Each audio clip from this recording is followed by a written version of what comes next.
Someone said to me, the work is within ourselves. Keep your heart clean and your heart open. Keeping our hearts clean is the practice of letting go of everything that takes away our peace. We can say we're not angry, that we're not upset, yet there's this emotional charge in our hearts. Our hearts beat faster, we're more agitated. We feel the need to right the wrong in the name of fairness and justice, but what we're actually fighting for is our own ego, because only when someone says, yes, you're right, I agree with you, that we can let it go. The reason letting go is so hard is because we think if we forgive people who hurt others, we are endorsing their actions. We think that letting go is saying it's okay that you did that horrible thing. But who are we to play God? We can't absolve anyone's sins. If we forgive someone, it doesn't erase their actions. What is done, it's done. That's a fact. In reality, when someone has done something to us, seeking revenge is letting them win. Because inflicting harm on someone because they have inflicted harm on us means that we have allowed them to make us become just like them, filled with hate. Being at peace is the best vengeance, and it's hard to be at peace when we keep seeing that ugly version of ourselves. This is why revenge is sweet for satisfaction, but it's never a conductor for happiness. This is why even when the person who hurt us is dead or gone from our lives, we can still live our lives unhappy and plagued by misery and suffering, because suffering is up here and in here. There is no solution to letting go, no magical formulas or shortcuts. Letting go is a practice. It's constant work. Keeping the heart clean is pretty much like keeping the house clean. It's not like we clean the house once and expect it to be perfect all the time, or get frustrated when dirt does come in. We just get to cleaning again. Letting go is letting go of the small things, of the big things, of hate. It's keeping our hearts clean so that we can truly find peace anytime and be happy always.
Once upon a time, a king was out hunting when he injured his finger. His doctor, who always accompanied him on a hunt, put a bandage on the wound. Is it going to be alright? The king asked the doctor. The doctor replied, good, bad, who knows? By the time he got back from the hunt, the wound had become infected.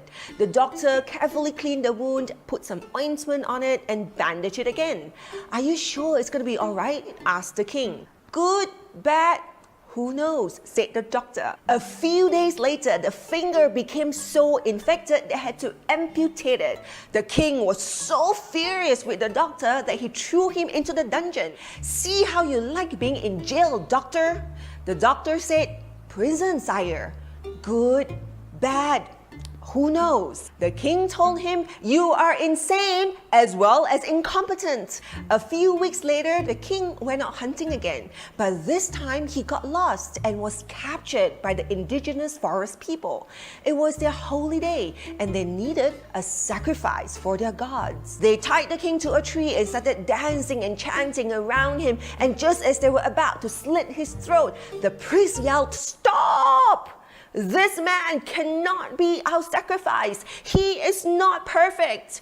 He's only got 9 fingers. And so they set him free. The king went straight to the dungeon the moment he got back to the palace, and he apologized profusely to the doctor. You were right, he said. Losing my finger was good. You saved my life. I am so sorry. It was bad of me to have put you in this dungeon.